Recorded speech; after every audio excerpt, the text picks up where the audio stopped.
So when it comes to wrestling, what do you think is the most difficult part of it? The physical or the mental? Man, I mean, it's subjective. You got some guys doing some death match stuff, so you know what I mean? This I is love people subjective, who right? death So matches. It's like, not for me, but I'm like, yeah, I know. That's what I'm saying. Like, I mean, but there's so much different styles of pro wrestling. So the physical sacrifice comes with a lot, but I think also the mental, the mental roller coaster also takes a toll. It's subjective, you know what I mean? To me, I think it's 50-50. It's depending on where you put yourself in a mental space positively. mhm, If you're not strong mentally and spiritually, it's going to take a toll on you. This industry is going to take a toll on you, especially if you're not the stereotype model that pro wrestling tried to make out for be for the countless decades, you know what I mean, over the years. Um, and you knowing that you may have a look, you may have this skill set, you may have a brand, you may have a certain aura and connection with the people, but you're constantly not getting certain opportunities like your counterparts. That may be take a toll on you. If you can notice there's clear politics or gatekeeping happening mhm. around you, that can take a mental toll on you. But you have to find the benefit of the doubt of who you are, know that there's always an opportunity down the line. There's a light at the end of the tunnel for you. So it's just figuring out a way to balance the two, knowing when to disconnect and find a calm, cool, collective space for yourself outside of pro wrestling so that you can analyze the landscape to get back in it to win it. You know what I mean? Yeah. So yeah, the physical toll will take a hit on you if you're working a demanding schedule on the road. Training takes a physical toll on you. A lot of people underestimate training and the importance of training, but if you don't have a proper balance with your training regimen, you are constantly hitting those bumps in that ring. Your bump card is filling up. Yeah. And you're not even doing live shows. And if you're training 5 days a week, you know what I mean? You're not really having any break periods, then you're doing shows, your body's gonna get beat up. By the end of the year, the the chances of you risking injury are very, very high. hmm So in between working shows, training, hitting the gym, if you're hitting the gym, the way you're eating, you gotta find a way to find some sort of rehab and rehabilitation activity to take care of yourself for the long game. And that's a whole nother battle that you have to deal with outside of having people skills Yeah. and being able to navigate the political plays that are happening in this game because it may not be directed at you, but people may want to make an example out of you hmm to affect a certain person, whether they're in competition with a booker, whether they're in competition with another promotion, whether they're in competition with a certain trainer or a mentor. You know what I mean? Yep. Like there's a lot of things that come at play that I've quickly learned in my 4 to 5 years doing this. Um, and just knowing having a background, having a psychology background Mhm. in school, etc. And that and just having street smarts, growing up in a multicultural background, knowing and dealing with different type of people day to day. Mhm. You got to also bring that aspect in the pro wrestling world because there's also a social aspect that comes with this. Yeah, you're right. So how do you balance? Because I know you talked about balancing like training and everything. How do you balance wrestling and like your personal life and like work and everything else that you have going on? Oh, it's a struggle, man, and I feel like everybody can be attested to it. You can be attested, like you can preach on that too, like how much it can be a struggle just being able to just balance work. Like, I don't have kids yet, so I'm really, I mean, I'm still trying to juggle just having consistent work relations Mhm. and having it be in sync with the pro wrestling world, the pro wrestling dream becoming a reality, and that journey that unfolds with that. And then on top of that, being social. You I want to have a family down the line. So Yeah. having the time to dedicate to a girl, you know what I mean, and making that sacrifice, knowing that the time that I'm going to be spending with her, maybe taking time away from a booking, maybe time away from training, maybe time away from going out and networking around. Because Mhm. if she's not in the industry, if she's not in understands this game, that's that divide. That's a whole Yeah. nother um, communication of language and lingo you're gonna have to break down, right? So I feel everybody can attest that this is a constant day-to-day battle that you have to face, trying to find something that is in sync until you have that full-on, full-time commitment that I am an international Hmm. global pro wrestler. But if you don't have that stability right now, um, you're constantly on this juggling effect, constantly on this juggling effect. So for me personally, how I've breaking it down with my schedule, I at least try to get training twice a week in ring, at least once to twice a week. Whether I catch on a Monday, Wednesday, Thursday, you know what I mean. I'm trying to get it in sync with my career, my work schedule, and then within that, working out on my own time, having my own training regimen. I'm a vegetarian, so my eating is crazy. Hmm. You know what I mean? So I'm very picky on that and what I'm putting into my body. So yeah, that's a whole nother world and battle I have to deal with, right? Especially when you're on the road. So maintaining that, trying to reach certain physical goals that you're trying to reach for, that may be another battle. And then trying to be social. You want to go out, you want to have a life outside the pro wrestling world because that also influences creative ideas Hmm. for the pro wrestling scene. So yeah, man, and I like I said, like the world outside, I also DJ on the side, right? So um being able to DJ that gives somewhat of a little break, you know what I Yeah. mean? But with that, it's still work at the same time, right? Hmm. So finding that balance is very, very key. But I think just at least having a day or two where you can completely disconnect and unplug is absolutely mandatory. So, can you tell me about the current indie wrestling scene up in Toronto and Greater Canada area? And the greater Toronto area out here in Canada, it's very diverse as far as what you want in the style of pro wrestling. Hmm. I think we're just getting into an era where you're starting to see more diversity in talent, in character, representing their culture full swing. You know what I mean? Without any second guessing, without being molded by anybody else. You're starting to see true characters come out and speak aloud. So out here, we definitely have the likes of a C4 that's been a big crossover for a lot of the American international talent that's based out in Ottawa.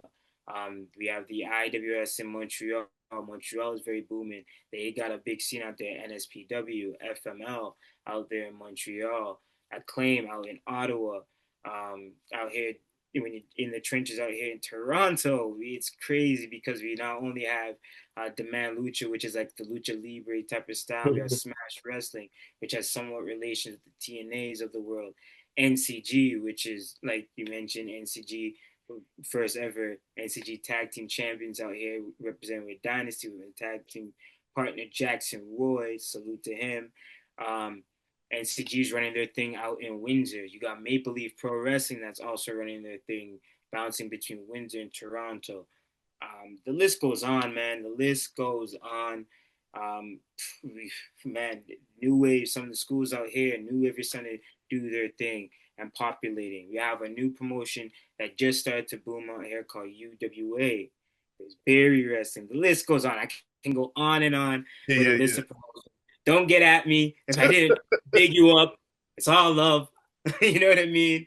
Uh, but we can go on and on. But there's a good full swing of promotions that are cooking and new promotions that are blossoming. Like I mentioned, UWA Hybrid Championship Wrestling, Norfolk is doing their thing.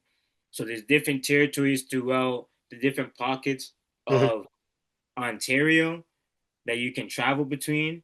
But the main thing is having the consistency of content and having it that exposure so that your side of the states can see what we're doing out here. You know what I mean? And building that bridge, that clear bridge between American talent being able to know, okay, there's an actual loop that I can do out here in Canada.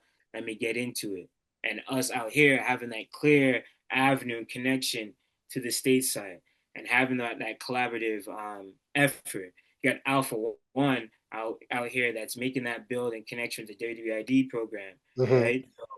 There's so much opportunities that are happening out here in Canada, so many promotions that are blossoming and that are healthy right now, that are starting to showcase not only their main time that they've been showcasing for the X amount of years, Hmm. but now I feel like there's no choice anymore to start opening up the door for the new generation of talent to now come in and make a name for themselves, take these big leaps and take these big opportunities, whether sink or swim.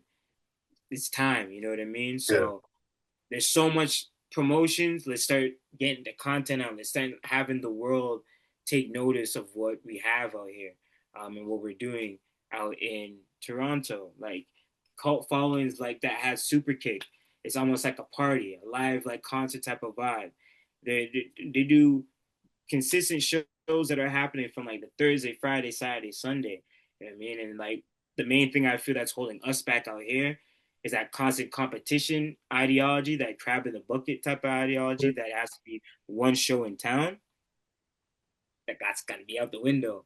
That's that when I lived in Florida, it was a lot of that. Like the workers, we all got along, but it was the promoters, the people who owned wrestling schools, who put on the shows. They would constantly go at each other for no reason. It's like, oh, you're going to him, this person's this, that, and the third. Oh, you got Yeah, him, man. blah blah blah. I'm like, there's especially with WWE being in Orlando. Yeah. Like, granted, I'm I might get a little bit of flack for this, but the greater Florida wrestling scene, major promotions think it's a joke.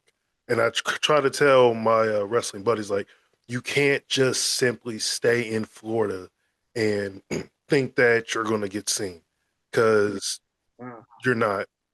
You need to, like, again, travel, get you a passport. Makes everybody should get a passport. Ain't that right, babe?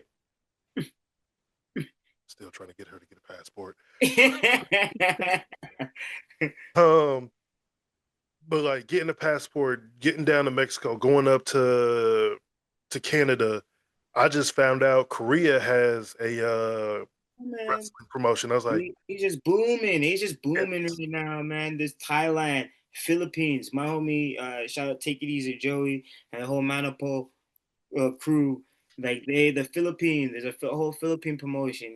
He tapped me in on that. Like there's a whole bubble, and that's why I'm saying like the whole global language of pro wrestling. It's on a whole nother level nowadays. So, what are your top three countries that you haven't been to that you're hoping to be able to wrestle in the next 5 years?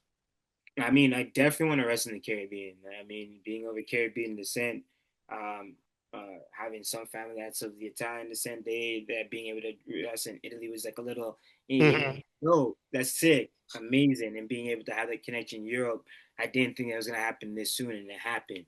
So I'm obviously blessed about that. But now I'd love to see a little bit of the Caribbean. Mexico is definitely on the list. Japan, definitely. Going back to the UK would definitely be something that I want to entertain, right? Like my ultimate goal is to be able to leave every month, you know what I mean, and Yeah. be in different parts of the world to just showcase the beauty of pro wrestling.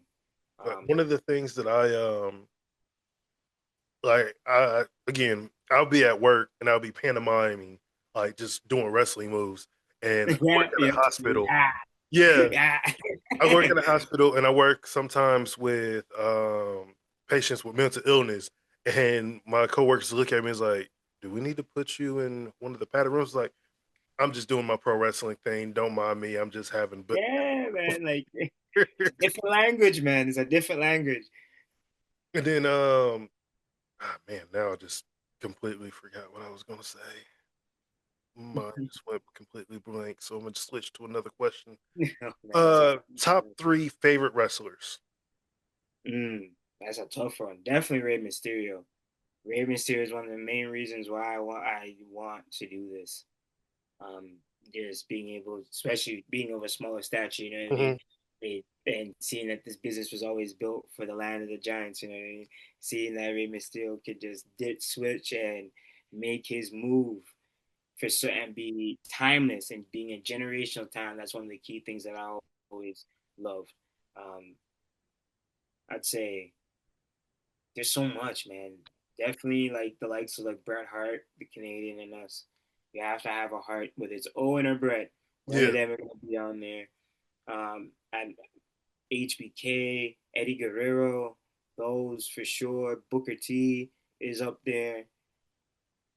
Harlem Heat, I'd say as a collective, the legendary tag team. Man, the Hardys for sure. Seeing like how a generational tag team that they were. Briscoes, Samoa Joe. I can go list on, man. No. Amazing Red is basically up there just like Rey Mysterio. You know what I Yeah. mean? Like they're just up there. Those two were like Rey Mysterio is like, oh yeah, like this made me really love pro wrestling. Amazing Red was and took it to another level. I'm definitely gonna do this, So especially as a teenager. my first time seeing NWA TNA match, I don't know who Amazing Red was wrestling, but it was an X Division match. Mm-hmm. And I could only see it when I went up. I could only see NWA when I went to Detroit. And for some reason, it had just popped on the screen. I was just like, Amazing Red is my favorite. Like, cause I'm a Rey Mysterio guy too. Even Yeah. though, again, this is gonna be might get a little bit of flack, but Dom Mysterio is right. Rey Mysterio is a horrible father, and Rey Mysterio is also a horrible mentor, i.e., Dragon Lee, Santos Escobar, Hey yo, hey yo, they're their own man. Batista, Eddie Guerrero. They've all turned their back on Rey Mysterio. And look, what's the equal common denominator? Rey Mysterio. Hey man, Something wrong with Rey Mysterio. filthy animal, a filthy animal. That's our low key bar. Like I always tell people, my Rey Mysterio's my all time favorite. The Undertaker, because Oh yeah, it was just something about his character that was different character, from everything very else. character. Yep. Um, Amazing Red, because for being someone that small, he was just flying around the ring, and that's. I thought that I would be able to, like, I'm 6'1". I was like, oh, I could do all that flippity do that stuff, and I'm like, It's harder oh, than it looks, man. yeah, I, Yeah, I could jump off the top rope, but I can't. I can do a frog splash and a splash. I can a moonsault is one of the reasons why I had to quit. I fucked my back up ooh, at a moonsault. yeah, yo. That's why I don't do no springboard lion tamers. I would like, cause like at the Hayabusa stuff, I always tell my guys like, you will never see me do a sui dive. You won't see me do no lion salt off the middle moonsault. Nope. Yeah, and then like I quit doing dives because I ran, and all I do was I would just run and do a front flip. There was two people down there, and I went right through their arms and I hit the concrete. I was like, I'm never doing a dive again. Yep, yep.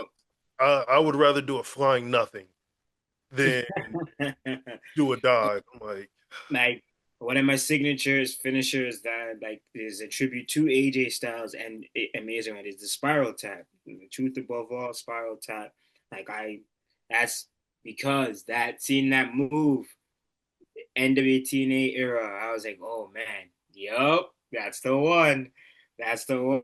And when I like play you my only see that 2K nowadays, game, right? So, yeah, when I play 2K, spiral tap is usually my finish. yeah. That's the only time I'll be doing some high risk wrestling moves is when I'm playing this game. So like that's like my little like thank you. You know what I mean? To paving the way. So you said AJ Styles and Amazing Red. Who are your other inspirations when it comes to not only the way that you wrestle, but like your character? Oh, definitely. Like when you go into like a more technical standpoint, Jonathan Gresham, Zack Sabre Jr. I've been watching a lot Lee Moriarty, like that essence of the Techers, submission based. Um, I really like that essence, and then we're looking more into like the character essence. With me, I bring in more culture that I'm trying to add, bring more of that essence to the Rastafari culture, more not comedic level though. You know what I Hmm. mean? Because a lot of they wrap that in and out of the likes like a little ha ha ha ha. And I don't mind by that. I don't Yeah. mind that by that. But I want to bring the essence of what that truly is, the sovereignty of it, the royalty that comes with it, the beauty that comes with it. You know what I mean? That comes with that essence of it, and tell that story of what the Lionheart is. And that essence not only just comes from just the progressing scenes. There's elements of the band Bad Brains, Bob Marley, the Marley brothers. You know, I mean, Jimi Hendrix falls into that line. But then when I look at the evolution of character development, I see like how Chris Jericho has evolved over the times. I look at how Mankind has evolved over the times. You know what I mean? Uh, I don't see how per se directly eye to eye characterize it works with my characterization and my ideology, but I respect the evolution of how they stayed generationally inclined, right? Yeah. That's the one thing people tend not to want to change, like their character. But it's like at a certain time, your character does get stale. Yeah. Um, and that's the one big thing that Chris Jericho always had and still has. He's able to, like that, change his character. He's a champion. He Mm-hmm. is the Ocho. He Mm-hmm. is the Wall Breaker. He Mankind, Cactus Jack, Dude Love, Mick Foley himself. There's a lot of people who are Look at just even Booker T. Booker T did the same thing. He Di evolved. bro. Yo, bro, trust me, man. Like as much as you think that was doomed, you think from that till now, look where he is. Look where he is out of all the talent through that generation. And My now, favorite timeless. Booker T is will always be King. Hup, King Booker. haka! Yep, man. Always Like my favorite. you look at that evolution arc of that, like those are things that inspire me to like yes, you can stray away of what the true essence and the ideology of what you Mhm. were, but you're adding more layers. You know what I mean? Even in moments, because you got to be honest with you, you're not always gonna have the creative pull that you want in certain promotions that you're working or certain territories that you're wrestling in. So being able to have that creative mind that I can stand outside the box but still be in my box and still be comfortable is key. Mm. So, were you able to watch the Royal Rumble this weekend? Yeah, definitely. Okay. So, what were your thoughts on uh just the show as a general in general? Um, I feel like it could have done a lot better of establishing this new generation of talent that are coming in. Mhm. I mean, the roster is so stacked, but at the same time, I think like a Grande Americano spot didn't need to be in the Rumble. You know what I mean? You could have saved that for like a Raw. You know, you could have saved Mhm. that for a Raw, or you could have set it up in a sense where on the entrance, one gets stopped, mask reveal type of thing, and then you go on. I don't know what they're gonna do with your story. That's a whole nother rabbit hole that you can go in with that. Mhm. But I feel like that, like an opportunity like that, is kind of wasted when you could have introduced more stars. Like a Mello could have been in that opportunity. You know what I mean? Yeah. Mello was nowhere to be found. He's a champion. You could have put him in an opportunity where even if you are a champion, you're still in there. If you have your tag team champions in there, you can have Mello in there too, Yep. right? So that's how I see it. You could have had another NXT prospect where it could have been Ricky Saints. You could have teased it. He could have been in it. You know what I mean? Like you could have like there's little spots that I can feel could have been rearranged. Another conversation I had with Jackson Roy, we were talking about is like you could have even arranged the Brock Lesnar elimination. That's a big an elimination, and it I happened in didn't even see him get eliminated. I was like, where did that elimination go? And that's Yes, the it's same starting thing. Jey Uso's name. It's like the powerhouse. It's like the Hobbs of Royce Keys now. Like I didn't see a Royce Keys elimination. That could have been a big thing. You could have set that up with a Royce Keys, Obafemi, and Brock Lesnar interaction, right? Meaty And man, then, slapping man, me. in that essence, you could have had the double team of Cody and LA Knight from um, Obafemi eliminating Brock Lesnar. You tease that for later down the line instead of Brock Lesnar eliminating Obafemi. You have the big shock factor of Obafemi taking out the Beast.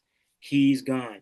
Then on top of that, you can have the slight interaction between Hobbs and Cody working together on Oba, or you switch it around. Whatever you want to do. You have the double team LA Knight, Cody, take them out. You work that dynamic where you get them out.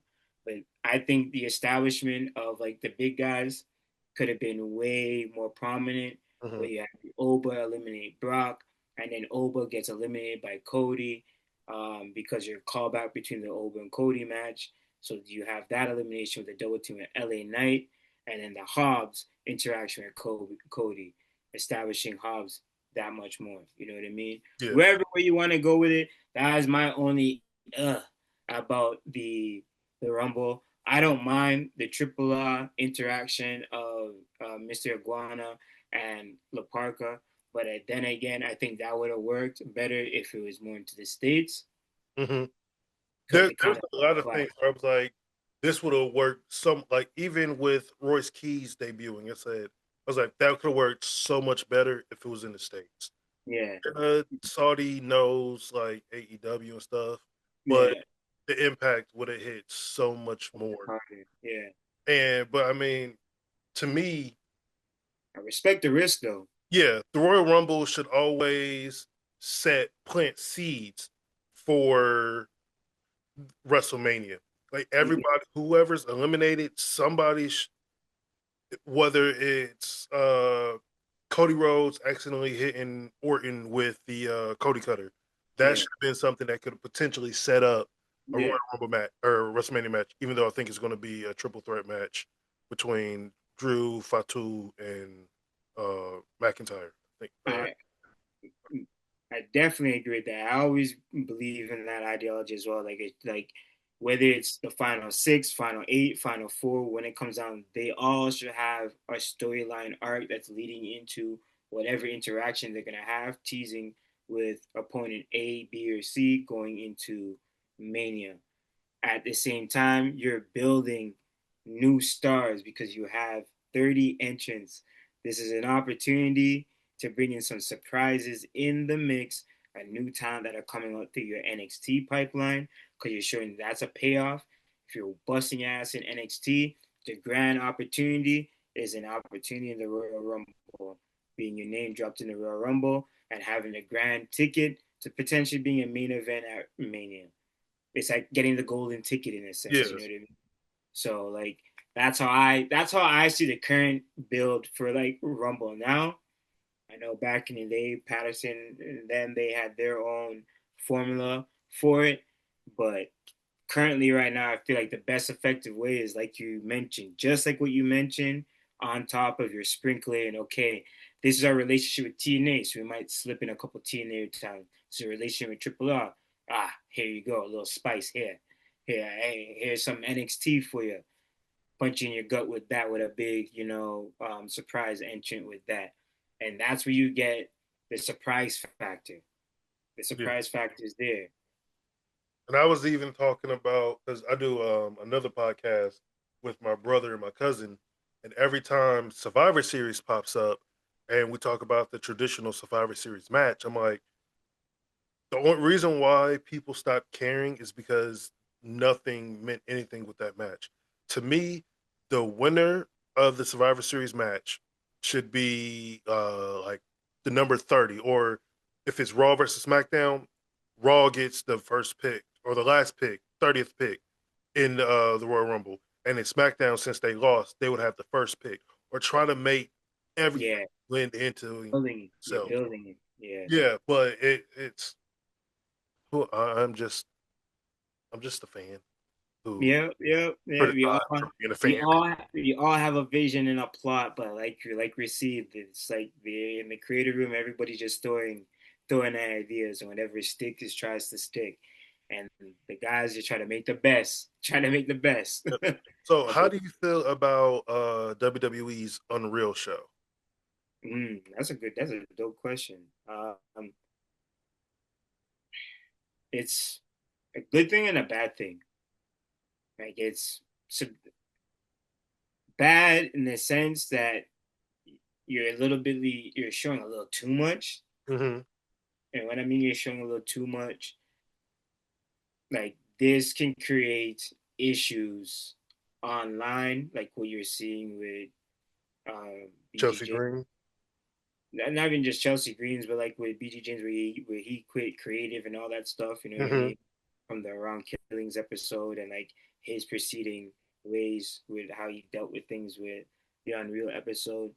So I feel like certain ways and methods that guys are going about business you're seeing on that show, whatever uproar you may see online may be costing other people their livelihood. So Yeah. that may be the bad part that comes out of it.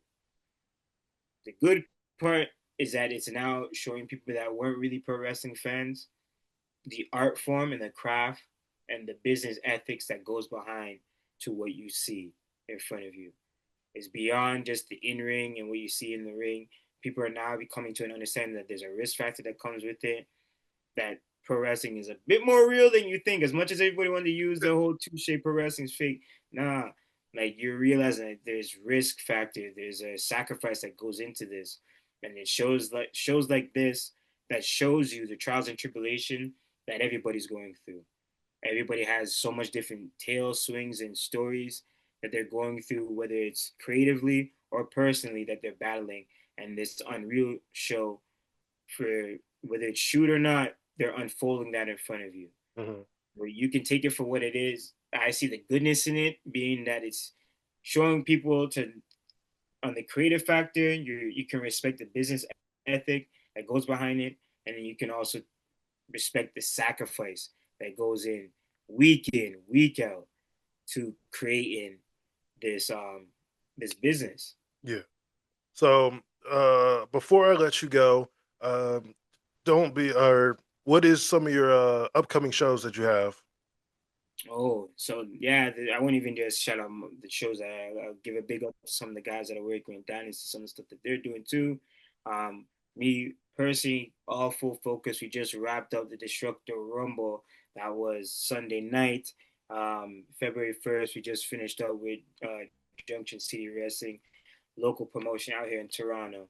Um, so we just did that. They had a little rumble. It was entry number 9. Jackson was entry number 6. A little, disorganization and miscommunication ended up with elimination. So we took the L on that, but we bouncing back. We're bouncing back, my good people. And we're gonna be at NCG, LaSalle border to Windsor. So even if you're on the Detroit end, you can pull up to NCG. Okay. Um, this will be the Zilla takeover. So Zilla's first appearance in Canada on Canadian soil. We did the hosting for NCG's debut in Michigan last year, and around about end of last year, where Zilla made his debut for NCG. Now Zilla's gonna be coming over the border to Canada, making his debut for Canadian promotion NCG, and on that show we will be defending. No, we won't. We will be recapturing. The Best two will time. be two-time. We will be recapturing the NCG Tag Team Championships. We'll be facing the Detroit Tag Team of the Congregation. So we've been having a back and forth with the Congregation since the inception of NCG last year.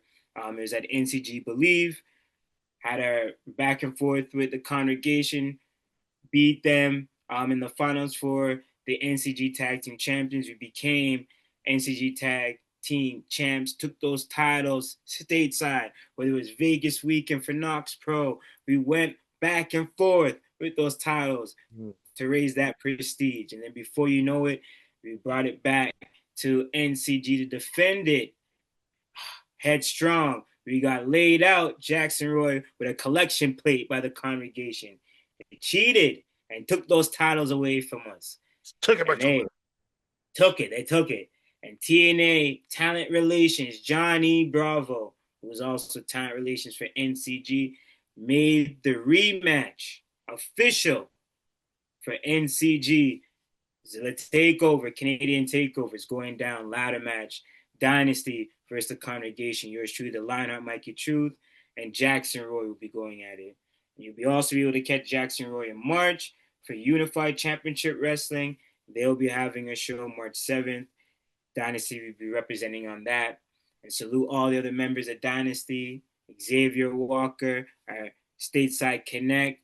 He's killing things with Alpha One and doing his thing with Bloodstone out there. It's state on the state side. He has a booking out there. Sway Archer killing things, doing his thing. Whether you want some gear with Archer wrestling apparel or some of your favorite talent like Trick Williams, like Jordan Grace, just to name a few. He's killing with that. Behind the scenes and in ring, we'll be back with Hybrid Championship Wrestling as well, doing some tag team work with them. Salute to D. Smith, the strategist, representing Dynasty as well. And we're coming full force this year for 2026 as we do plan to be back for Mania for Vegas weekend as well. So the books are open. We'll be filling up these dates and exploring not only Canada but outside of the country as we really are trying to expand this year. And if someone wants to get a hold of you, how should they get a hold of you? You can follow me on all social media. I am Mikey Truth or Mikey.Truth, whether it's on Instagram, X, Twitter, TikTok. Just drop the line Mikey Truth Dynasty will pop up. You can follow the Lionheart's journey, yours truly, Mikey Truth, and you can follow the journey of Dynasty as a collective. Thank you so much, CT, for having me on the Ring of the Post podcast. Thank you. And I will talk to you later. And I'm actually trying to come up to Toronto for my bachelor party, so I'm definitely Oh going to yeah, definitely tap try in. to get Definitely to a tap show. in. Yeah, definitely tap in. We'll connect All for right, sure. cool. Sounds good. Appreciate you again. Appreciate you. Diamonds up. One love. Have a good one.